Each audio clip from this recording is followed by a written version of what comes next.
Hello, আমি সুস্মিতা বলছি। হ্যাঁ, আজকের টপিকটা হলো একটি মেয়ে যখন বিয়ে করে স্বামীর ঘরেতে যায়, তখন অনেক সময় বেগতিক চালচলন তার দেখা যায়। শ্বশুরবাড়ির লোকেরা লক্ষ্য করে।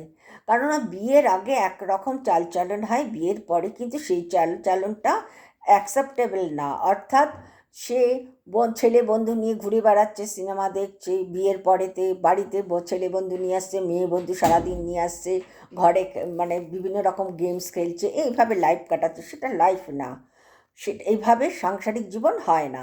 সেক্ষেত্রে স্বামীর এবং তার পরিবারের কি করণীয়, তাদের একসাথে বউকে নিয়ে বসে তাকে বোঝানোর পরও যদি দেখেন যে বউ কিছুতেই সিধে হচ্ছে না, অর্থাৎ সুপথে আসছে না, তখন আপনারা সেকেন্ড অ্যাকশন নেবেন তার মা বাবাকে ডেকে।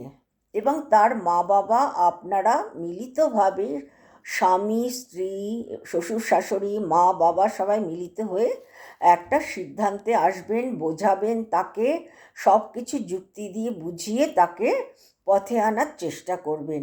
এবং কিছুদিন সেটা ফলো করবেন, প্রত্যেকটা স্টেপের বলার পরে আপনারা তার চালচলনটা ফলো করবেন, কতটা উন্নতি হয়েছে বা হচ্ছে বা হতে পারে সেটা ফলো আপনারা দেখলেই বুঝতে পারবেন। তাতেও যদি অনেক সময় হয় না, তখন তাকে একটাই সিধে রাস্তা, সেটা হলো তার বাপের বাড়িতে পাঠিয়ে দেওয়া। কিন্তু হাতে এক পয়সাও দেবেন না, টাকা পয়সা দেবেন না। হ্যাঁ, টাকা পয়সা দেবেন না, কিন্তু যথাযথ বউয়ের সঙ্গে সম্পর্কটাকে বুঝিয়ে রাখবেন। সে যেই হোক, স্বামী হোক বা শ্বশুর বা শাশুড়ি, ননদ দেওর যেই হোক, রাখবেন।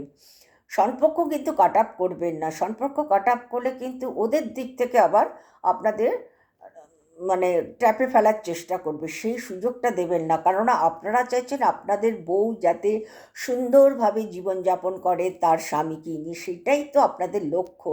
আপনারা তো খারাপটা চাইছেন না। সেক্ষেত্রে সম্পর্কটাকে বুঝিয়ে রাখবেন। যখন দেখবেন যে সে কিছুতেই কোনো কিছুতে করছে না, কিন্তু ভরসাও পাওয়া যাচ্ছে না তার পরিবার থেকে বা তার থেকে, তখন একটা আগে আপনারা এফআইআর করবেন। এফআইআরটা ওদের করার সুযোগটা আগে দেবেন না। তার কারণটা হচ্ছে, ওরা আগে এফআইআর করলে তখন এটা অনেক বিকৃত রূপ নিয়ে নিতে পারে। সেক্ষেত্রে আপনারা একটা এফআইআর করতে পারেন, আমি ফোর্স করছি না। আপনার যথাযথ ওদের সঙ্গে সম্পর্কটাকে আপনারা ধরে রাখবেন, বউকে বাপের বাড়ি পাঠালেও।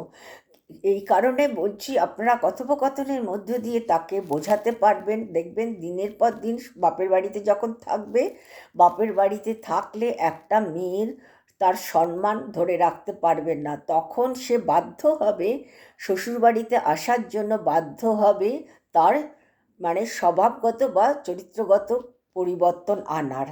এটাই হচ্ছে মেয়েদের সবচেয়ে বড় গুণ। এবং মেয়েরা যেটা পারে সেটা হয়তো অনেক ক্ষেত্রে ছেলেরা পারে না।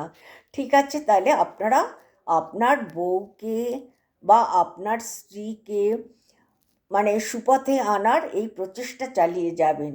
তবে ডিভোর্সের রাস্তাটা দুম করে নেবেন না, এটা আমার অনুরোধ।